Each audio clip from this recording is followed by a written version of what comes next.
Fresh from the Country, Chapter 3. Anna meets her class. While Anna prepared herself to meet her class of 46 exuberant and inquisitive children, her landlady was busy preparing the high tea for her husband and the new lodger. She had screwed the ancient mincer to the kitchen table and now fed it with rather tough strips of beef, the remains of the Sunday joint.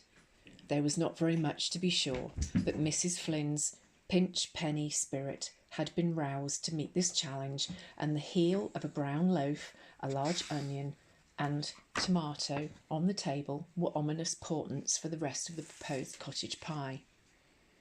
"If I open a tin of baked beans," said Mrs. Flynn aloud, "there'll be no need for gravy. No call to waste gas unnecessarily."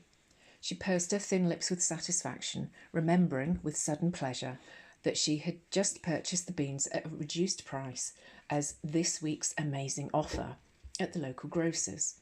She twirled the handle of the mincer with added zest. Yesterday's stewed apple, she thought busily, could be eked out with a little evaporated milk and arranged in 3 individual dishes. A cherry on top of each would make a nice festive touch, decided Mrs. Flynn in a wild burst of extravagance. She straightened up from her mincing and opened the store cupboard where she kept her tinned and bottled food. In the front row, a small jar of cherries gleamed rosily.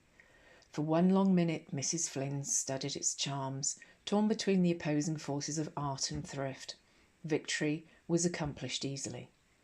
"Pity to open them," said Mrs. Flynn, slamming the cupboard door, and returned, spiritually purged, to her mincing.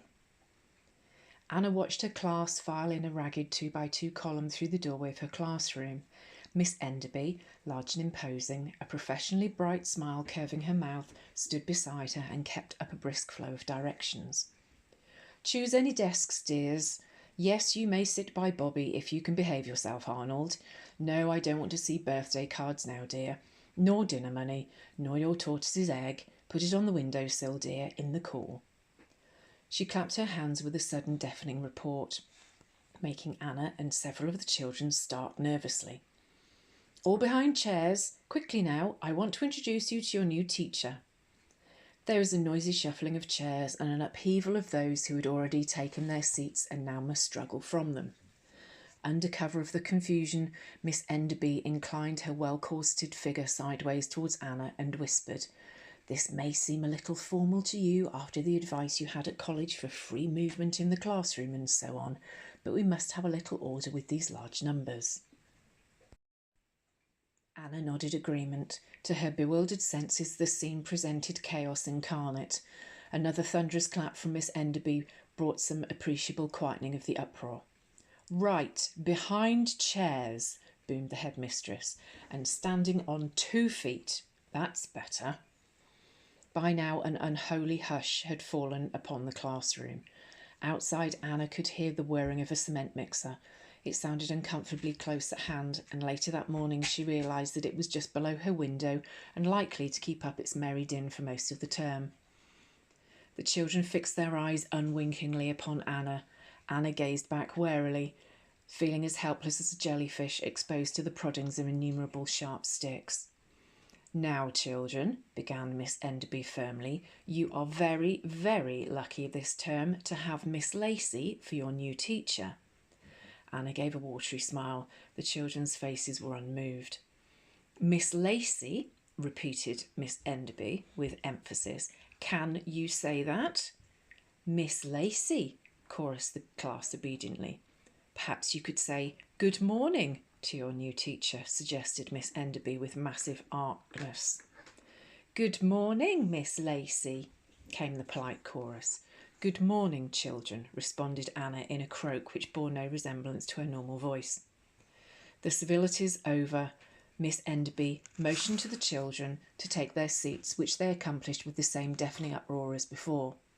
Anna began to wonder if she would ever get used to it, or if she would be compelled to stuff cotton wool in her ears before these mass upheavals and jerk it out when the class had settled. "I should give out paper and coloured pencils," said Miss Enderby, "as soon as you've called the register. Keep them busy while you're finding your way around the cupboards and so on." She gave a swift look look around the docile class. There was a straightening of backs and demureness of demeanour, which spoke of an awareness of Miss Enderby's disciplinary powers. "I expect you to help Miss Lacey in every way," said the headmistress with a slight edge to her voice. "Do you hear me, Arnold?" The little boy addressed, who had been crossing and uncrossing his eyes in an unlovely manner for the delectation of his neighbours, looked suitably crestfallen. "Watch that boy," murmured Miss Enderby in an audible aside. "Broken home, brother in Borstal, enlarged tonsils, and some rather dreadful habits with the school psychiatrist. Says they're compensatory, but I think are nasty and nothing more." Anna looked with fresh interest at Arnold and thought he looked far too innocent and apple-cheeked to have such a record, but even as she looked she saw a fleeting grimace distort his pink face, expressing in no uncertain terms his scorn of Miss Enderby, who was giving her final messages to the new teacher. "Break at 10:45, dear," said the headmistress. "Come straight to the staff room and I will introduce you to those you didn't meet on your first visit. We shall have a cup of tea then. If there's anything that puzzles you, I shall be in my room. Just send a message by one of the children." She made her way to the door and waited before it, eyebrows raised as she turned her affronted gaze upon the children. They gazed back in some bewilderment. "Is no one going to remember his manners?" asked Miss Enderby. "Carefully grammatic." With a nervous start, Anna hastened forward to the door, but was waved back by an undulation of her headmistress's hand, the sapphire ring flashing in the light. Galvanised into action, a dozen more children leapt to their feet, knocking over their chairs as they made an ugly rush to open the door. A freckled mite with two skinny red plaits was the first to hurl herself upon the handle and drag open the door. She was rewarded by a gracious smile. "Thank you, dear, thank you," said Miss Enderby, and sailed majestically into the corridor. A faint sigh of relief rippled around the class as the door was closed behind her. Chests deflated, backs slumped, and the 4 to 6 tongues, which had so far kept unnaturally silent, began to wag cheerfully. Anna watched this degeneration with some dismay. For all the notice the class was taking of her, she might have been non-existent. She remembered with sudden relief some advice given her at college to use in just such a situation. Stand quite still, be quite calm, and gradually the children will become conscious that you are waiting. Never, never attempt to shout them down. With monumental dignity, Anna stood her ground, waiting for the chattering to subside. But, far from diminishing, the noise grew in volume as conversations became more animated and far-flung. 1 or 2 children scrambled from their chairs and crossed the room to see distant friends. 2 little boys attacked each other in brisk amity. A group converged upon the tortoise egg on the window-sill, whilst its owner spread-eagled herself over it protectively, squealing with apprehension. The child with the birthday cards was displaying their beauties to an admiring crowd around her desk and carrying on a high-pitched running commentary on the donors. Arnold, Anna noticed with some trepidation, had removed his blue pullover and was busy scrabbling at the back of his shirt, attempting to pull it over his head, in order, it seemed, to show his friends a minute scar on his shoulder blade. Amidst mounting chaos, Anna remained silent and statuesque, clinging desperately, but with receding hope, to the dictum of her college mentor. So might a lone rock stand among tempestuous seas, thought Anna grimly, and with as much hope of quelling them. She looked at the electric clock, which jerked spasmodically from 1 minute to the next, and decided to let it leap once more before she abandoned hope. One crumb of comfort, if comfort it could be called, remained with her. This was no outburst against her, but simply an ebullience of natural high spirits among themselves. Her presence, she noted wryly, meant nothing at all to them. A chair fell over, someone yelped with pain, there was a burst of laughter, and Anna saw the clock jump to another minute. Abandoning her dignified immobility, Anna advanced into action. She strode to the front desk and clapped her hands with a resonance which rivalled Miss Enderby's own. "To your desks," she roared, "and quickly." With a pleasurable shock, she saw her words obeyed. There was a scuffling and a scuttling, and within a minute order had returned. Refreshed by her break, the children turned attentive eyes upon her. Anna's self-esteem crept back. "And about time too," she commented severely to her waiting class. The morning dragged on. Anna felt as though she had been weeks in the classroom and felt unaccountably exhausted.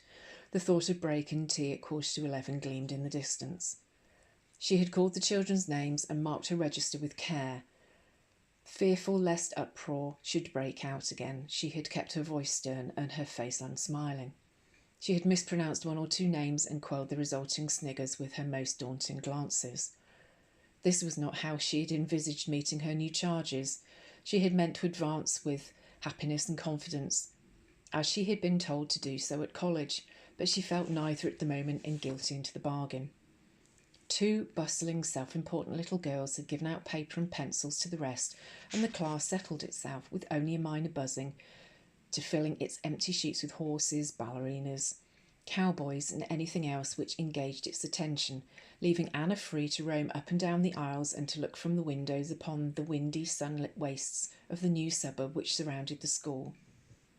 It had rained in the night, and although the pavements and old metalled roads had dried, there were still long puddles lying in the ruts of the new muddy lanes which crisscrossed the area. From her high window, Anna could see how flat the country was. The new houses were being built on what had once been waste marshland, and the glint of a sluggishly moving stream and pools of standing water, reflecting the pale sky, gave a hint of future frogs and floodings. It could never have been very pretty, Anna decided, resting her arms on the windowsill. Only a few desiccated elms remained at the side of a distant main road, wearing flamboyant hoardings around the base of their trunks like tawdry, shabby skirts. The few fields which remained stretched flat and monotonous towards the horizon, hedgeless and with tufts of coarse marsh weed sprouting through the rusty shabbiness of the dying grass. Only the sky was beautiful. It arched above the sad wasteland with bright iridescence, and Anna remembered with amusement a wonderful phrase from an old copy of Suggestions for Teachers. "Direct the children's attention," it had said, "to the ever-changing panorama of the heavens." The stilted primness of this sensible advice had never failed to please her, and now, tense and worried, the old charm still worked and had power to cheer and comfort her. Smilingly obedient to the injunction, she looked up at the sky. Great pillars of white cloud, billowing into fantastic shapes, moving majestically across the pale blue sky, dwarfing the insignificant countryside below into an untidy, shabby toyland of houses, factories and hoardings, split haphazard across the acres of dingy grass and mud. This glimpse of ever-changing but enduring beauty revived Anna's young spirits. "Bell, miss," chorused the class joyously as a shrilling noise broke the uneasy peace of the classroom. Pencils clattered into the grooves of the desks, papers were stuffed inside, and before Anna could give any orders, her class streamed out through the door and were gone. There seemed nothing for it but to follow their example. The corridors were full of hastening, noisy children, clutching paper bags with their lunch inside, skipping ropes, balls, and other impediments. Anna battled her way against the stream and found herself at last at the staff room. There were only 14 members of staff at Elm Hill School, but the staff room appeared crowded to Anna's timid eyes. Several of her colleagues she had met already, either during her July visit or before school began that morning, but now Miss Enderby bore down upon her and took her to the large central table. Two men scrambled clumsily to their feet and balanced cigarettes carefully across the edge of their saucers. "This is Alan Foster," said Miss Enderby, "who takes the top class here." Anna found herself holding the soft, podgy hand of a middle-aged man. He wore a dark, shabby suit, creased from the heavy folds of his pear-shaped body and decorated with cigarette ash. His eyes were moist and kindly behind horn-rimmed spectacles. "Hope you'll be happy with us," he wheezed politely. "I'll get you some tea. And this is Andy Craig," continued Miss Enderby, "who is in the classroom next to yours." Anna wondered if she could detect a faint coolness in her headmistress's tones as the introductions were made. Andy Craig was a younger man than Alan Foster, a slight jaunty figure dressed in a jacket of rather large dog-tooth check and tightish cavalry twill trousers. His shoes were as glossy as horse chestnuts, and he sported a bloodstone ring on his little finger. A sandy moustache matched his sandy hair, and his eyes were startlingly like bottled gooseberries in their soft opaque greenness. Anna felt that she would rather not be alone with Mr. Craig for any length of time. A large, well-corseted figurine in navy blue costume, who Anna recognised as Miss Hobbs, the second in command, now approached Miss Enderby and said importantly, "A traveller, dear, outside your door. I told him you were engaged and he'd have to wait." "I'd better see him," said Miss Enderby, depositing her half-filled cup on the table. Miss Hobbs's eyes watched her departure figure with concern. "Quite selfless," she announced in a dramatic aside to Anna. "The school always comes first." She turned solemn dark eyes upon the girl. "You just don't know how lucky you are to be serving under Florence Enderby," she said earnestly. "She's a really wonderful woman." At this point, a plastic beaker full of steaming tea was thrust between them by a tall young woman Anna had seen standing at the side table, busy pouring out. "Remember me?" she asked. "Joan Berry. Are you completely exhausted?" Miss Hobbs, looking a little huffy, moved away to make room for the newcomer, and Anna smiled at the elegant Miss Berry, whose glamorous appearance had impressed her so much at their first meeting. "Do you know everyone now?" continued Joan Berry. "We're all here, I think, except Tom Drew and John Fraser, who are on playground duty, and the two moles who've gone to Earth again." She laughed at Anna's bewilderment, but rattled on. "You'll have to bring a cup and saucer for yourself. We all do. That's why you have to wait for you've had to have the beaker." "I'll bring one," promised Anna, making a mental note to go shopping as soon as school was over. Mrs. Flynn was not likely to offer such richness to her lodger, Anna thought to herself. The electric bell shrilled again, and Anna, copying her fellows, gulped down the remains of her tea. "We go down to the playground to see our classes in," said Miss Berry, taking Anna's arm.